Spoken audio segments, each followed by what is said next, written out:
Modern airport departure board. Jet after jet. No turboprops.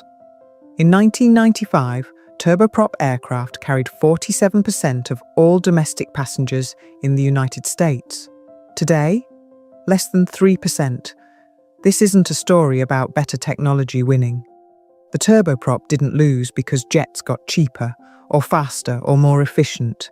It lost because of a crash that had nothing to do with turboprops, a marketing campaign that exploited grief, and a psychological quirk in how humans perceive danger.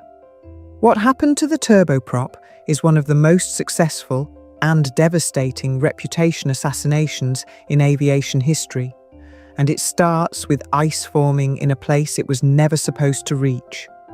The Airline Deregulation Act has just shattered the old hub-and-spoke system. Suddenly, you can fly from Rochester to Pittsburgh without connecting through New York. Small cities that never had jet service are getting real airline routes, and they're not using 737s. They're using something better suited to the mission: turboprops. A turboprop is a jet engine that spins a propeller. You get jet reliability, jet power. But that propeller converts energy into thrust at low speeds far more efficiently than a jet exhaust ever could. For flights under 500 miles, a turboprop uses 30 to 40% less fuel than a regional jet. It can take off from shorter runways, land at airports jets can't reach. By 1990, manufacturers like ATR, Bombardier and Saab are selling turboprops as fast as they can build them. Airlines are making money on routes that would bleed cash with jets. American Eagle orders 100 ATR-72s, United Express, Delta Connection, US Air Express. Everyone's buying them. But there's a vulnerability in these aircraft that nobody fully understands yet. A gap between what the certification tests assumed would happen and what actually could. You're in Kalamazoo, Michigan. It's 1994. You need to get to Chicago for a morning meeting. With a jet, you're connecting through Detroit or Cleveland. 4-hour journey for a 130-mile flight. With a turboprop, direct flight, 40 minutes gate to gate, $12 less than the jet connection. This is the promise of deregulation actually working. Small cities getting real connectivity. And the aircraft making it possible is the ATR-72, French-Italian design, 68 passengers. Modern glass cockpit, excellent safety record. By 1994, ATR has sold over 300 of them worldwide. On October 31, 1994, American Eagle Flight 4184 pushes back from the gate in Indianapolis. Destination, Chicago O'Hare, routine 40-minute hop. The ATR-72 is less than 2 years old. The crew is experienced. Weather is complicated, but nothing they haven't handled before. 64 passengers, 4 crew. They will never reach Chicago. And what happens in the next 47 minutes will end the turboprop in America. Flight 4184 departs Indianapolis at 2:14 p.m. into weather the pilots describe as typical fall shit. That's a direct quote from the cockpit voice recorder, which tells you something about how routine this felt. There's a cold front moving through the Great Lakes, freezing rain forecast for northern Indiana. But they're at altitude. This is surface weather. They'll fly over it, except Chicago approach has other ideas. At 2:47 p.m., air traffic control tells them to hold. O'Hare is packed. Arrivals are stacking up like cordwood. They're assigned a holding pattern at 10,000 feet over Roselawn, Indiana. Standard racetrack orbit. Fly outbound for 1 minute, turn around, fly back, repeat until you get clearance. The temperature at 10,000 feet is exactly 28 degrees Fahrenheit. The clouds contain supercooled water droplets, liquid water that's below freezing but hasn't crystallized yet.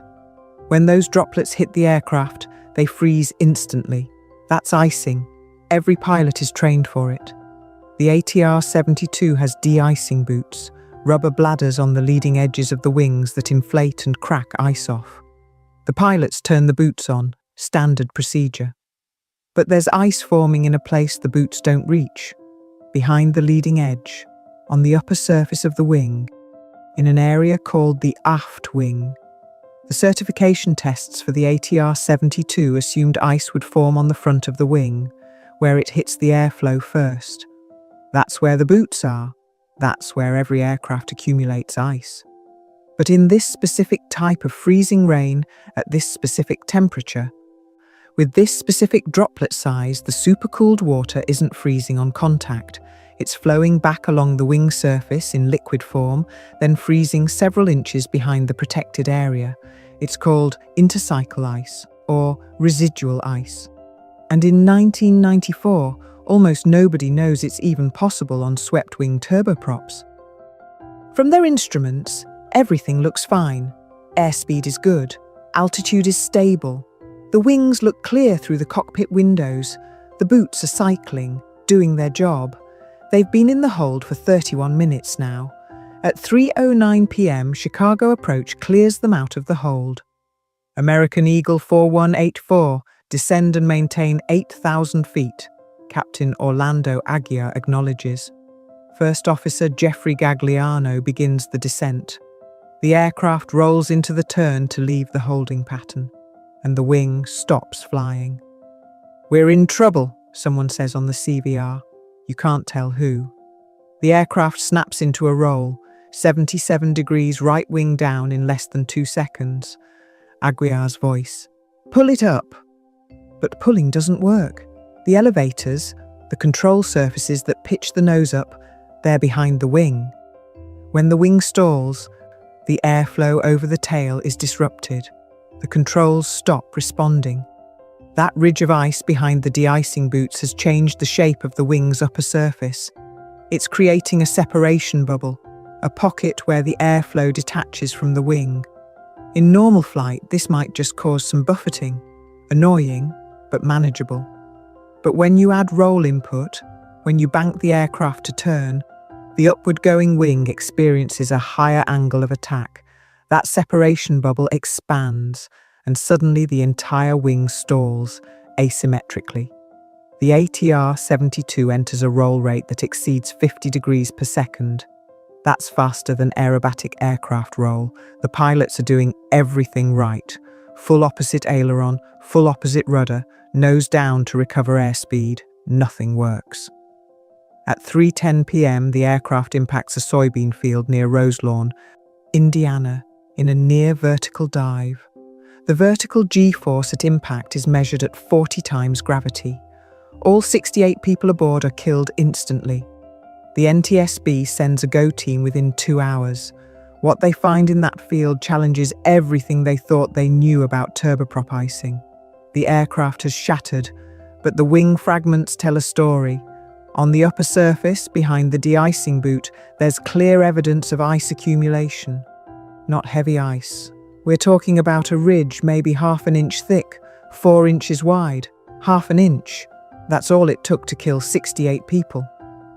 The NTSB starts pulling records. They find something disturbing. ATR knew about residual ice accumulation behind the boots. There had been incidents, not crashes but events, where pilots reported roll upsets in icing conditions. In 1988, an ATR-42 in Italy experienced an uncommanded roll. In 1989, another event in Norway. In 1992, a close call in the US ATR's response had been to issue guidance. Don't use autopilot in severe icing. Fly manually. If you feel anything unusual, exit icing conditions immediately. But that guidance never made it into formal training. And it didn't address the fundamental problem. The de-icing boots didn't protect the entire area where ice could form. This wasn't a flaw in the turboprop concept. This was a certification gap, a specific failure mode that the tests never anticipated. But here's what matters. The public didn't hear certification gap. They heard turboprops aren't safe. Within 48 hours of the Roselawn crash, the FAA grounds the entire US ATR fleet. 67 aircraft, a third of American Eagle's fleet just stopped. The investigation is just starting. They don't know the cause yet, but the optics are clear. Something is wrong with these French-Italian turboprops. And then, the marketing war begins. In 1994, there are two types of regional aircraft competing for airline orders: turboprops and regional jets. The regional jet is new. Canadair just launched the CRJ-200. Embraer is developing the ERJ-145. These are 50-seat jets, miniature airliners that look and feel like big jets. They're more expensive to operate than turboprops. More fuel, more maintenance, more everything. But they're jets. And after Roselawn, the regional jet manufacturers see an opportunity. Bombardier, maker of the CRJ, starts running ads emphasizing jet safety. They never explicitly say turboprops are dangerous. They don't have to. The message is, choose jets, choose modern, choose safe. United Airlines goes further. They rebrand their regional service United Express Jet Fleet. They run TV commercials showing turboprops being replaced by jets. One ad shows a businessman looking disappointed at a turboprop, then smiling when a CRJ pulls up instead. The tagline, "Now you're flying United." The families of Flight 4184 victims form a group. Family and friends of Flight 4184. They're devastated. They're angry. They want answers. And the regional jet manufacturers caught them. They provide funding for family meetings. They connect families with lawyers filing suit against ATR. They position themselves as allies in a fight for safety, and the message becomes, turboprops killed your family, jets won't. Meanwhile, the NTSB completes its investigation. Final cause: the loss of control attributed to a sudden and unexpected aileron hinge moment reversal that occurred after a ridge of ice accrued beyond the D-spoots. They issue 46 safety recommendations: new icing certification standards, better pilot training, revised guidance for all aircraft, jets included, operating in freezing rain. Because here's what the investigation also found: regional jets weren't immune to icing. They just hadn't been tested in the same conditions yet. In fact, when the FAA finally does comprehensive icing tests on the CRJ and ERJ, they find similar vulnerabilities, different mechanisms, but same risk. The difference? By then, turboprops were already dead. Between 1995 and 2005, US Airlines take delivery of over 1,400 regional jets. They retire or sell 800 turboprops. Routes that had been profitable with fuel-efficient turboprops now lose money with jets. Small cities start losing service. Airlines consolidate routes. The very connectivity that deregulation created starts to vanish. In 2024, with fuel prices high and environmental concerns mounting, airlines are desperate for efficient regional aircraft. In Europe, turboprops never went away. ATR is thriving. Bombardier's Q400 is still in production. They're more efficient than they were in the 90s, quieter, faster. But in the US, major airlines won't touch them. Because that stigma from 1994, the idea that turboprops are somehow less safe, less modern, it never went away. United flies 737s on 60-minute routes that lose money on every flight. American uses CRJs that burn twice the fuel a modern turboprop would need. Why? Because passengers, you, potentially, still see that propeller and think, this doesn't feel as safe. Even though the accident rate for modern turboprops is statistically identical to regional jets.